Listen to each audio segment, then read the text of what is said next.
All right, so welcome to another one for Al Cuerpo Boxing, which means to the body. So let's get with it. Let's talk some boxing. I want to talk about Canelo versus Crawford, right? Because there's rumors that Canelo will fight, or I should say Crawford will fight. Who knows? It's all up to the Saudi Arabian gang if they want to put up the bag for that, which I think they will. They should. If they have already invested in the heavyweight series between Usyk and Fury of an excess of 150 million, then one could only imagine that in the American continent, the boxing fans, surely the Saudi Arabians, Turkey must know that the fan base, the pro industry fan base of Crawford and both of these two, right? It's literally two pound for pound greats of our times. Should they go at it, it's good for boxing. It's good for Riyadh season. So the question is, will Turkey Al Sheikh invest in the same type of energy as they did with the heavyweights with Fury and Usyk? And again, the last thing, the biggest obstacle is between all these names combined is that Canelo Alvarez, I should say, unfortunate, but he's earned it, right? The pay grade that Canelo has is what's not making these fights happen sooner. All right, that's not Canelo's fault, man. That's blame that on the once upon a time networks like Showtime and HBO, where they could easily provide guarantees, right? The Showtime, they have the backing. So with that being said, even though there's no backing of a network here forward, and we want to brag again, we want to brag about the Saudi Arabian monies, their unlimited funds or whatever. Okay, if that's the case, then if Turkey Al Sheikh wants to be in the same level as the Showtime boxing conglomerates of like HBO, if they want to be in that level, then they will put up the money as the guarantors for this fight.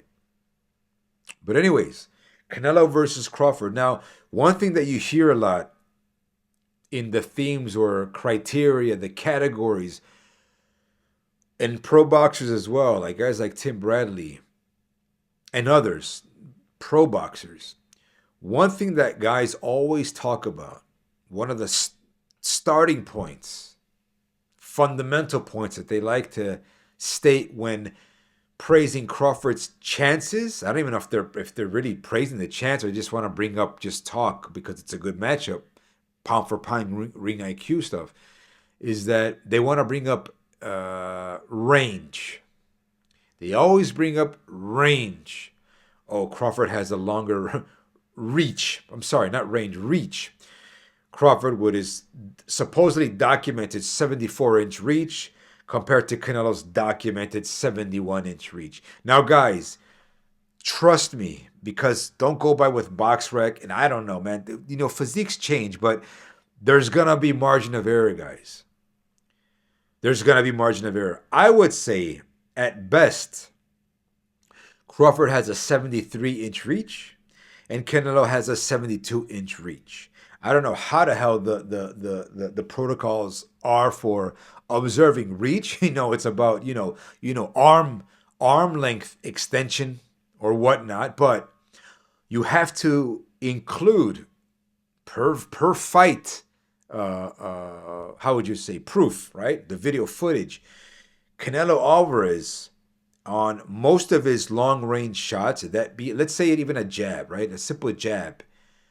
Canelo is known to do overextend on shots. Even jabs, he overextends, and his waist movement, his experience to overextend with his waist movement is really, really good. It's hard to do at that elite level. So you have to count in the general reach factor that they have with the jab or whatnot, plus the overextension of the waist. So you got to add at least like an inch or two, right?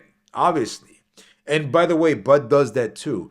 Smart fighters will do that. Floyd did that. A lot of very high level ring IQ fighters will overextend because, well, they've mastered distance. They know what they're doing when they're controlling range, right?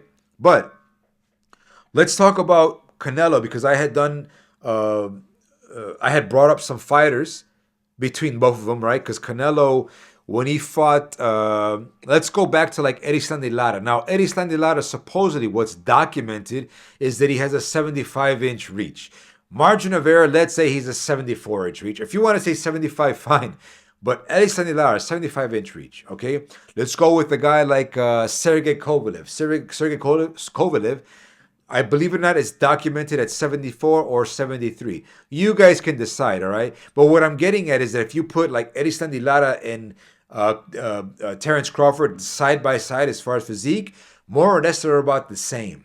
Okay, we know that Crawford is a switch hitter, but Lara is more of a southpaw, and we know Lara also likes to overextend on shots, be it the jab or the long range straight cross. Okay, so just keep in mind of those numbers. Now we got Sergey Kovalev, like I said, 75-inch reach. If you want to say more, fine. But again, compare the physique, the body frame, size, height between Terrence Crawford and Sergey Kovalev. Now let's go to Danny Jacobs. Danny Jacobs, who's significantly bigger walk-around weight than a Canelo Alvarez, right? Compare Danny Jacobs' height, reach, just weight. Compare that to a Terrence Crawford, and ask yourselves, who's the bigger guy, right? Obviously, you guys are gonna say Danny Jacobs. Now, if you tell Danny, hey Danny, widen out your arms, compare it to Terrence Crawford, I think most of you would pick that Danny Jacobs has a longer arm length than Terrence Crawford. Okay, if you want to believe me, who knows, whatever. I don't need to bring in a Rocky Fielding, who obviously had like more than a 75-inch reach. Guys like Julio Cesar Chavez, probably a 75 or 74-inch reach. Berlanga with a 73-inch reach. Munguia with a 73-inch reach. Again, guys, there's a lot of margin of error. But the reason I'm bringing up these guys, please, man, just use some rational thinking. The physiques of all these guys that I just mentioned, if you put them side by side to Terrence Crawford, they'll most likely have a longer arm length than Terrence. If not, let's say the same. Okay, if you want to go by the same, by the way, all these guys on average that I mentioned before have an average of about 75 to 74-inch reach. Let's say in between there. That supersedes Crawford's reach, right? Because we said Crawford is 74, what's documented. But even if he's like a 73 and a half, right now all the guys that I listed, they have a longer reach than Crawford. So what does it all mean? They fought Canelo. Canelo has the experience fighting that long reach of a fighter, guys that are bigger than him, guys that are heavier than him, guys that are bigger than Crawford, guys that are heavier than Terrence Crawford. So you have to put all those variables in the bag and say, how will Canelo handle that firepower? Now, here's erroneous, because maybe some of you are thinking, some hopeful fans, even though you guys really don't have a clue on how to compare a once upon a time when Canelo fought Floyd Mayweather, right? This is a much younger, inexperienced, high-level elite context of a Canelo, right? Going at 152 pounds. The guy was super drained because, if you look at Canelo on the scales of the Floyd fight, the guy's physique looks like a ripped up William Cepeda, man. The guy was super skinny, jokingly anorexic, right, compared to the Canelo of today. But Canelo was like 165 pounds in the ring as well. And Canelo's average from 154 to 168, or even 175, he's more than 170 pounds. Let's say at least that, because I know Alvarez has been 173, 176 throughout the years, even before he hit super middleweight, right? I guess we could, if we agree on that, okay. So if you want to go higher than that, if you want to say, oh no, well, at super middleweight, Canelo was 178 at the very minimum, right? Well, then you could imagine that when he fought Kovalev, when he fought like a Berlanga, the guy's obviously above 182 pounds. So again, guys, the Canelo that you guys are thinking of today is on average 185 pounder in the ring. At most 185 pounder in the ring. And can Bud Crawford handle that type of physique on fight night? I mean, can Bud Crawford even handle a Canelo Alvarez at middleweight when he fought a Gennady Golovkin? Those variables matter. Again, you guys can have much theory, or you guys can research your theory on reach. Don't waste your time on that, guys. The reach doesn't even matter. Let's just focus on how Crawford's gonna take Canelo's power. I think that's the next big focus, right? Because people talk about reach being an advantage for Crawford. We'll talk about speed in a bit, that topic or that criteria. But again, the second thing they'll say is, man, can Crawford handle Canelo's firepower, right? That's a very good question.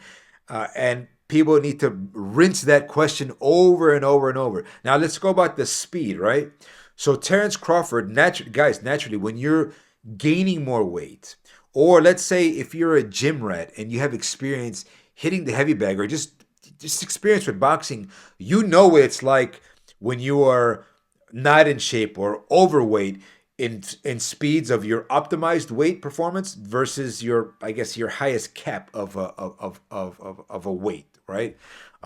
These things are complicated to talk about because the best way to compare is optimal performance in the weights, right?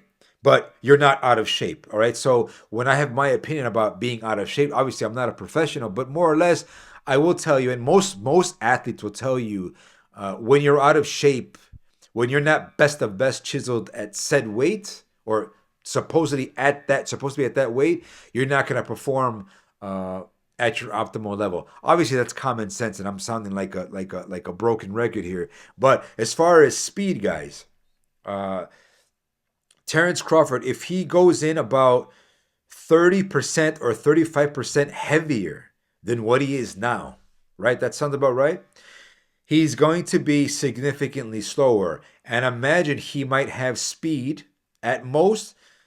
I want to say like a Danny Jacobs, right? Danny Jacobs, that fight was at 160 pounds, but guys, I don't even see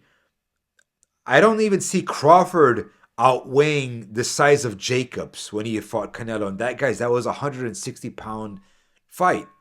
Danny Jacobs is a big guy. He's significantly bigger than a Terrence Crawford. And Canelo was able to take that firepower, man. He was able to take that speed too. Danny Jacobs is not a taller fighter than Terrence Crawford. I'm gonna bet you guys would probably agree. Danny Jacobs, his arm length, man, his reach is longer, if not the same as Terrence Crawford.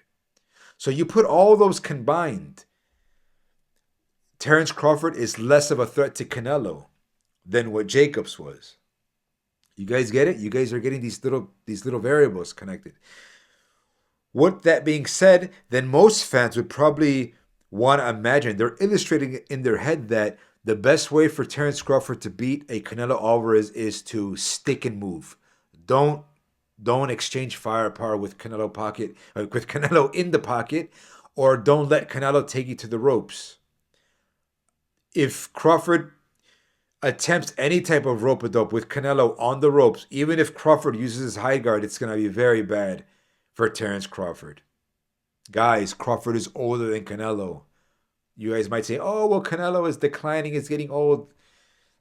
Guys, I mean, a lot of you aren't focused on what you're saying or don't know what you're talking about. But, oh, I'm sorry. Maybe there's some truths, but don't underestimate. Forget about the I don't know even how I approach this, the mentality or the ring IQ, but I guess this would lie more onto mentality, because with everything being said about the narrative of Canelo versus Crawford, I'm thinking in Canelo's head, he's gonna probably come into this fight and not take it seriously. Literally, he's gonna be very slow paced. Maybe because he's feeling sorry for a Terrence Crawford, he doesn't want to prove to the fans that he could take him out quicker. Who knows? It's hard to say. But I said before, man, I've asked people before, and I've said it before, that if Terrence Crawford, because people were saying, oh, Terrence Crawford is not going to fight Canelo the way Jermell Charlo did. People were saying that. I mean, it's easier to say that. It's easier to think that, but and I'm even sure Jermell Charlo would be laughing at this type of topic, right? About, if he would fight him the way he fought Canelo. Guys, if I would actually recommend Crawford to fight the way Jermall Charlo did with Canelo, just because Crawford he's a good guy, he's a nice guy, he's a family man, he loves his kid, he's a father of like five. So realistically, you want to be there for your kids, right? You want to be there for them in the future. Yeah, now this is a good payday, a life defining payday for Terrence Crawford, but at the same time, you want to be healthy, man. You don't want to go out like an Amir Khan. Amir Khan got very lucky with the aftermath of Canelo Alvarez because Amir Khan for many years literally said that that shot that he took from Canelo Alvarez changed his whole boxing game. That type of damage. With that being said, there might be some things that aren't disclosed. There might be some minor brain damage that he never disclosed, realistically, because to acknowledge that, like you don't. First of all, you don't need to acknowledge that. But boxers that are close to Amir Khan said the same thing that after the Canelo fight, he was never the same. All right. Okay, and so what does that mean with Terrence Crawford? We know Terrence Crawford has been hit. I mean, all boxers get hit, man. All elite level legends, all time greats. You're gonna get hit, man. It's normal. It's about how you're gonna handle the hits there in the fight and how do you handle it after the fight, right? So to me, I think, and again, guys, this Canelo that fought Amir Khan was at 155, pound catch weight. That's not the same physique as the Canelo of today, and Canelo will be defending at 168 pounds, right? Because I believe that's what Crawford wants. He wants to go for the undisputed challenge at 168. So Canelo's going to probably be in the ring. He's going to probably be about 100, let's say about 180 pounds, man, at the very least, 180 pounds. So Crawford is going to go in there with that. And if Crawford is about 165 pounds at most, guys, because Crawford's going to need some speed, man, to evade those shots. Remember, Crawford's going to be slower. He's not going to be as fast as before.